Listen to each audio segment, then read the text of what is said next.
எல்லாருக்கும் வணக்கங்க. எல்லோரும் எப்படி இருக்கீங்க? நல்லா இருக்கீங்களா?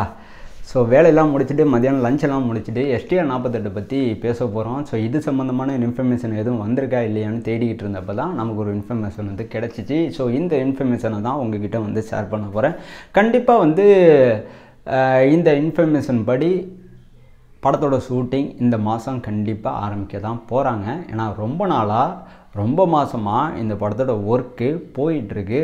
யாருக்குமே தெரியாமல் ரொம்ப சஸ்பென்ஸாக தேசிங்க பெரியசாமி கிரவுண்ட் ஒர்க் பார்த்துக்கிட்டு இருக்காரு. ஸோ பாகுபலி படத்தோட அந்த ஷூட்டிங் ஆரம்பிக்கிறதுக்கு முன்னாடி 8 மாதத்துக்கு முன்னாடி பார்த்திங்கன்னா ராஜமௌழி வந்து படத்தோட ரிகல்சல் வந்து ஒவ்வொரு நடிகரையும் வந்து பார்க்க சொல்லுவாப்புல. ஸோ இது பார்த்திங்கன்னா 3 மாதமாக போகும். அதுக்கப்புறம் வந்து செட் ஒர்க் பார்த்திங்கன்னா ஒரு டம்மி செட் ஒன்று போட்டு அதில் வந்து படத்தோட சீன்லாம் வந்து எப்படி பண்ண போகிறோம், எப்படி நான் ஷூட் பண்ண போகிறோம் அப்படின்னு வந்து ரிகல்சல் பார்ப்பாங்க. ஸோ இந்த ஒர்க்கே பார்த்திங்கன்னா 8 மாதத்துக்கிட்ட போகும். கிட்டத்தட்ட இதே ஒரு ஸ்டைலில் தான் இந்த படத்தோட ஷூட்டிங் ஆரம்பிக்கிறதுக்கு முன்னாடி தேசிங்க பெரியசாமி பார்த்துக்கிட்டு இருக்காப்புல. ரீசெண்டாக ஒரு இன்டர்வியூவில் கூட வந்து இந்த விஷயத்த வந்து ஷேர் பண்ணார்.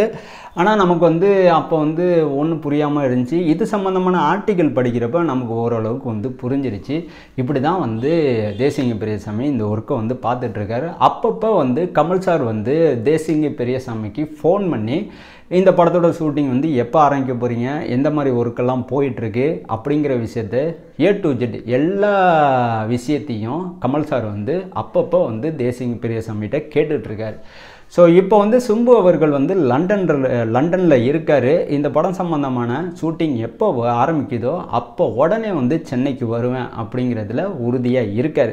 ஸோ ஏன் லண்டனில் இருக்கார் அப்படிங்கிறது தான் இங்கே நிறையா பேர்த்தோட கேள்வியாக இருக்குது. ஸோ லண்டனில் பார்த்தீங்கன்னா ஏகப்பட்ட ஸ்டண்ட் சம்மந்தமான ஒர்க் வந்து பார்த்துட்ருக்கார். உதாரணத்துக்கு வந்து ஜிம்னாஸ்டிக், அப்புறம் வந்து கத்தி சண்டை, அப்புறம் வந்து குதிரை சவாரி, அப்புறம் வந்து குத்து சண்டை, அப்புறம் வந்து கும்ஃபு, அப்புறம் வந்து கராத்தே, அப்புறம் வந்து எக்ஸட்ரா எந்த மாதிரி ஒரு தற்காப்பு கலைகள்லாம் இருக்கோ அது எல்லாத்தையுமே வந்து லண்டனில் இருந்துக்கிட்டே வந்து பயிற்சி எடுத்துக்கிட்டு இருக்காரு.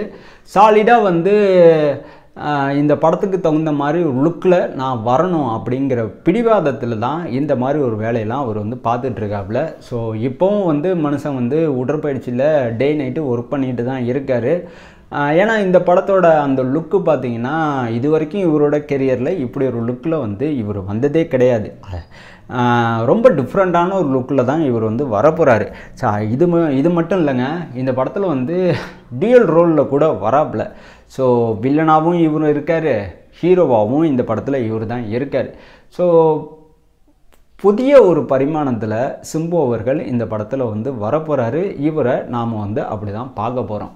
ஸோ சிம்பு ரசிகர்கள் எல்லாத்துக்குமே வந்து இவ்வளோ நாள் வெயிட் பண்ணிங்கள, இன்னும் ஒரு 4-5 மாதம் மட்டும் வெயிட் பண்ணுங்கள். இந்த படத்தோட கம்ப்ளீட் அப்டேட்டு ஒவ்வொன்றா வந்துக்கிட்டே இருக்கும். ஸோ கண்டிப்பாக உங்களோட அந்த வெயிட்டுக்கு ஒர்த்தபிளான ஒரு படமாக கண்டிப்பாக இந்த படம் வந்து இருக்கும். ஸோ எனக்கு என்ன தோணுதுன்னா, இந்த படம் வெளில வந்ததுக்கப்புறம் கண்டிப்பாக சிம்புவோட கெரியரே வந்து மாறப்போகுது. இன்டர்நேஷ்னல் லெவலில் இந்த படத்தோட ஸ்டோரி லைன் இருக்குது அப்படின்னு வந்து தேசிங்க பெரியசாமி சொல்லியிருக்காப்புல. ஆனால் இந்த மாதிரி ஒரு லைனில் ஒரு படம் உருவானா அந்த படத்தோட மேக்கிங் எப்படி இருக்குன்னு நமக்கு வந்து இது வரைக்கும் தெரியவே தெரியாது. நம்ம எல்லாருமே வந்து பாகுபலி, RR இது தான் வந்து எக்ஸாம்பிளாக சொல்கிறோம்.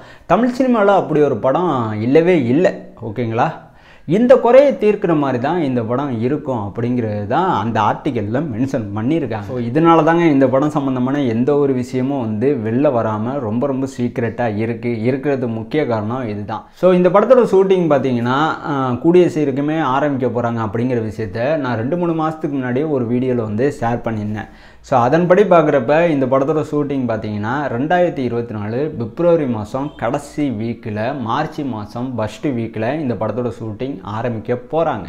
ஸோ ரொம்ப நாளாக வெயிட் பண்ணிகிட்டு இருந்தது இந்த படத்துக்காண்டி தான். ஸோ இந்த அப்டேட்டு தான் இப்போ இந்த படத்தோட ஹைலைட்டான ஒரு அப்டேட்டு. ஐ திங்க் வந்து இந்த படம் அதோட ஒவ்வொரு அப்டேட்டும் பார்த்தீங்கன்னா மார்ச் மாதம் செகண்ட் வீக்லேருந்து நமக்கு வந்து கிடைக்க வருங்க. ஸோ ஒவ்வொரு அப்டேட்டும் கிடைச்சதுக்கப்புறம் கண்டிப்பாக உங்ககிட்ட எல்லா விஷயத்தையும் ஷேர் பண்ணுவேன். சொல்ல வேண்டியதெல்லாம் சொல்லிட்டேன்னு நினைக்கிறேன். இந்த வீடியோ இதோட முடிஞ்சு. இந்த வீடியோ உங்களுக்கு பிடிச்சிருந்துச்சுன்னா லைக் பண்ணுங்கள். இந்த வீடியோ உங்களுக்கு பிடிச்சிருந்துச்சுன்னா உங்கள் ஃப்ரெண்டு சர்க்கிளுக்கு ஷேர் பண்ணுங்கள். எதுவாக இருந்தாலும் கமெண்ட் பண்ணுங்கள். நான் உங்கள் மணிஹரி. நான் உங்களை நெக்ஸ்ட் வீடியோவில் பார்க்குறேன்.